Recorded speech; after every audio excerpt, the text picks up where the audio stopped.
이번 A매치 기간이 정말 이상하리만큼 부상자가 속출하고 있거든요. 우리 홍현석 선수도 부상 때문에 소속팀으로 돌아간 상태고요. 비니시우스도 콜롬비아와의 경기에서 태클을 당했는데 최소한 2달 반가량 빠져있을 예정이다 라는 보도가 나오고 있습니다. 비니시우스 같은 경우에는 왼쪽에 대퇴 이두근이 찢어졌다 라는 진단을 받은 상태고요. 이강인 선수의 팀 동료인 에메리 같은 경우에도 발목에 태클을 당하면서 최소한 올해는 뛰지 못할 예정이다 라는 보도가 나오고 있어요. 그리고 홀란드 같은 경우에도 지난 A매치에서 부상을 당해서 물론 다음 주에 있을 리버풀전은 나올 수 있지만 노르웨이의 이번 A매치 경기에는 나올 수가 없다라는 판정을 받은 상태고요. 그리고 카마빈가 같은 경우에는 훈련 도중에 덴벨레의 태클을 받아서 카마빈가가 무릎 인대가 찢어지면서 10주가량 결장한다 라는 이야기가 나오고 있거든요. 그리고 어제 새벽에 있었던 경기에서 스페인의 가비가 정말 큰 부상을 당했습니다. 가비가 6개월에서 8개월 동안 나오지 못하는 것이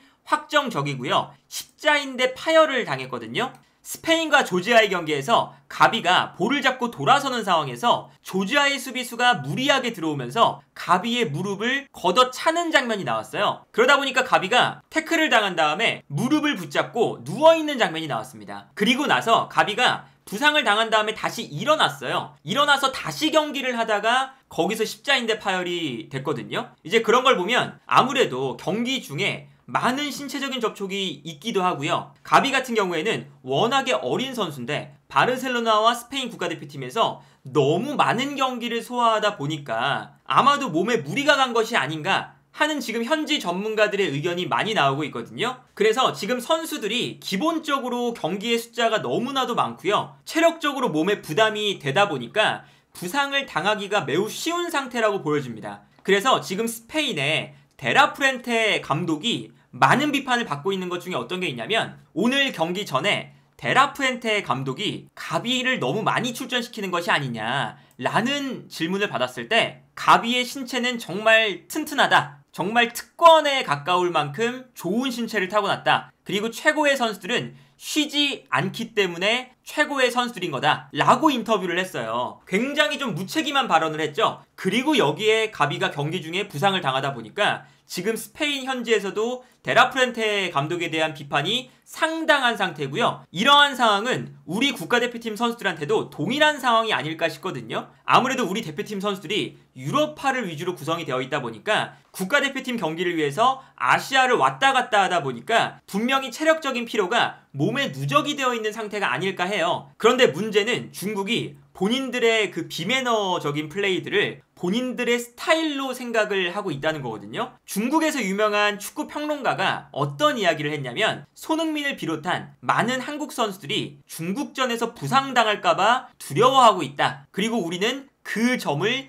이용해야 된다. 이러한 이야기를 하고 있습니다. 그리고 만약에 한국이 중국의 거친 플레이 때문에 개인기가 부담스러워지고 그리고 경기력이 떨어지면 이러한 상황을 통해서 우리에게 기회가 생긴다. 이런 인터뷰를 하고 있는데 이런 걸 보면 아무래도 중국의 그 축구계 쪽에서는 본인들의 그 거친 스타일을 통해서 한국을 불편하게 만들자 라고 하는 것 같아요. 심지어 지난 경기는 태국이 홈이었고 중국이 원정이었거든요. 이 장면이 경기 시작하고 8초가 지난 상태였어요. 그런데 롱패스가 후방에서 넘어올 때 태국 선수가 머리에 볼을 맞추는 상황인데요. 이때 중국의 수비수가 팔꿈치와 머리를 들이밀면서 태국 선수를 가격하는 모습이 나옵니다. 불과 10초 만에 이런 장면이 나왔고요. 이 장면도 보세요. 태국 선수가 중앙지역으로 볼을 몰고 들어가면서 매우 좋은 찬스를 맞이하고 있는 상황이에요. 그리고 뛰어들어가는 공격수에게 패스를 뿌려줄 수 있는 절호의 타이밍이죠. 그런데 이때 중국의 수비수가 태국의 공격수의 유니폼을 붙잡습니다. 그래서 태국 공격수가 유니폼이 붙잡히니까 넘어지거든요. 이게 반칙이 선언이 안 된 장면이었는데 그 다음 장면을 보시면 붙잡혔던 선수의 유니폼이 찢어져 있는 걸 볼 수가 있습니다. 그리고 중국의 경기를 보면 아무래도 실력이 조금은 떨어지다 보니까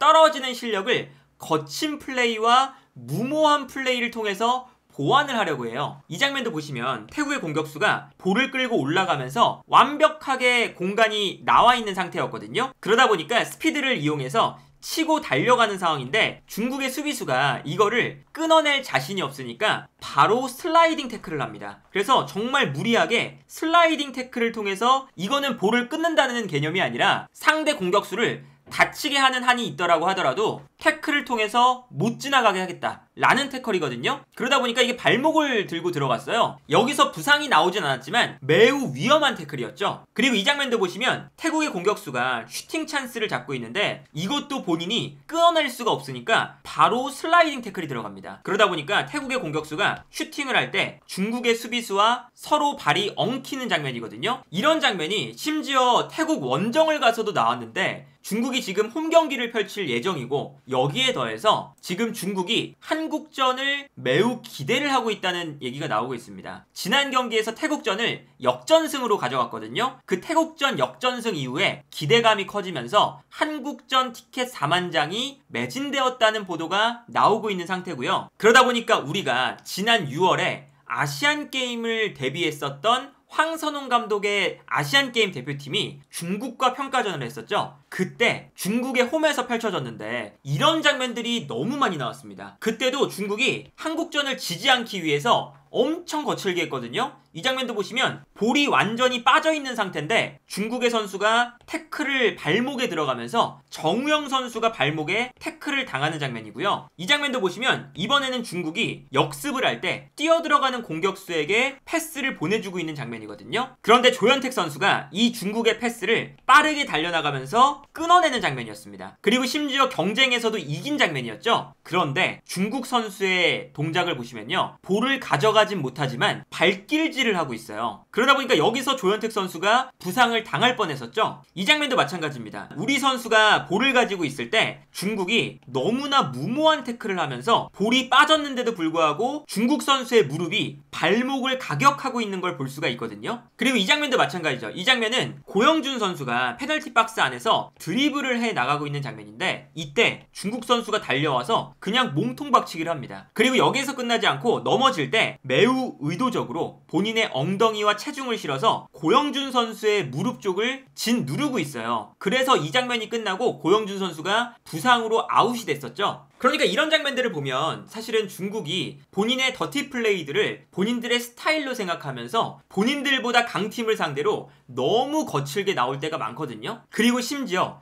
중국의 홈에서 펼쳐지는 경기인데 월드컵 2차 예선이기 때문에 VAR이 없는 경기죠. 월드컵 2차 예선까지는 VAR을 하지 않거든요. 그러다 보니까 지난 경기에선 어떤 장면이 나오냐, 중국이 원정 경기임에도 불구하고 이런 장면이 나옵니다. 이게 페널티 박스 안에서 중국 선수가 드리블을 해 나가고 있고 태국 선수가 발을 뻗는 장면이었어요. 그런데 이때 태국 선수의 발에 걸리지도 않았는데 불구하고 중국 선수가 미리 다이빙을 합니다. 그래서 아예 터치가 없었는데도 불구하고 다이빙을 하니까 심판이 그래도 태국 홈이니까 헐리우드 액션을 한 중국 선수에게 옐로 카드를 주는 장면이거든요. 그런데 우리가 그 황선홍 감독이 이끌었던 아시안게임 대표팀이 중국에서 경기를 할 때 그 평가전에서도 VAR이 없었어요. 그러다 보니까 이런 장면이 나왔죠. 중국 선수가 약간 육안으로 보기에도 많이 나가 있었던 볼인데 이 볼을 심지어 그냥 넘긴 것도 아니고 약간 감아쳐서 넘겼기 때문에 이렇게 라인을 들어갔다 나오는 볼이었거든요. 그런데 VAR이 없다 보니까 이게 라인아웃으로 선언이 되지 않았고 이 볼을 중국 선수가 밀어 넣으면서 득점이 인정이 됐었죠. 그러니까 이런 걸 보면 중국이 전체적으로 본인들의 그 더티 플레이를 일단 더티 플레이로 생각을 안 하기도 하고 심지어 중국 홈이고 그리고 VAR도 없는 경기이기 때문에 이게 어떤 일이 벌어질지 감도 안 잡힐 때가 많거든요. 예를 들면 이강인 선수 같은 경우에는 볼을 잡고 소유하는 플레이를 즐기는 편이다 보니까 수비수들이 이강인 선수의 주변으로 모여들 때가 당연히 많은데 그때 이강인 선수에게 깊은 태클이 들어갈 수도 있고 그리고 아까 봤던 것처럼 중국의 수비수들이 스피드를 따라잡지 못하면 그냥 태클을 하거나 아니면 유니폼을 잡아채서 유니폼이 찢어지는 일도 비일비재하거든요. 그런데 당연히 손흥민 선수의 침투를 붙잡을 수 있을 만한 선수가 없다 보니까 손흥민 선수가 뛰어들어갈 때 어떤 태클을 할지 이것도 감이 안 잡히고 그리고 조규성 선수가 제공권에 강점이 있으니까 조규성 선수가 제공권 싸움을 할 때 조규성 선수를 공중에서 밀어버리는 플레이가 나올 수도 있고요. 그래서 여러 가지를 생각해보면 정말 이번 중국전은 우리 선수들이 체력적으로도 부담이 되어 있는 상태에서 중국 선수들의 거칠고 매너 없는 태클을 당하다 보면 부상이 나올 수 있는 경기이기 때문에 매우 조심을 하면서 경기를 해야 된다. 그래서 실력적으로만 본다면 당연히 우리 대표팀이 중국보다 앞서 있는 상태지만 이게 경기의 승리도 승리지만 선수들이 부상을 당하지 않는 것도 너무나도 중요하기 때문에 우리의 모든 선수들이 부상을 당하지 않았으면 좋겠고, 그렇다고 해서 우리가 이 경기를 100%의 능력을 발휘해서 경기를 안 할 수도 없거든요. 월드컵 2차 예선이기 때문에 경기를 매우 최선을 다해서 해야 되지만 아무쪼록 부상에 대한 이슈가 없었으면 좋겠다.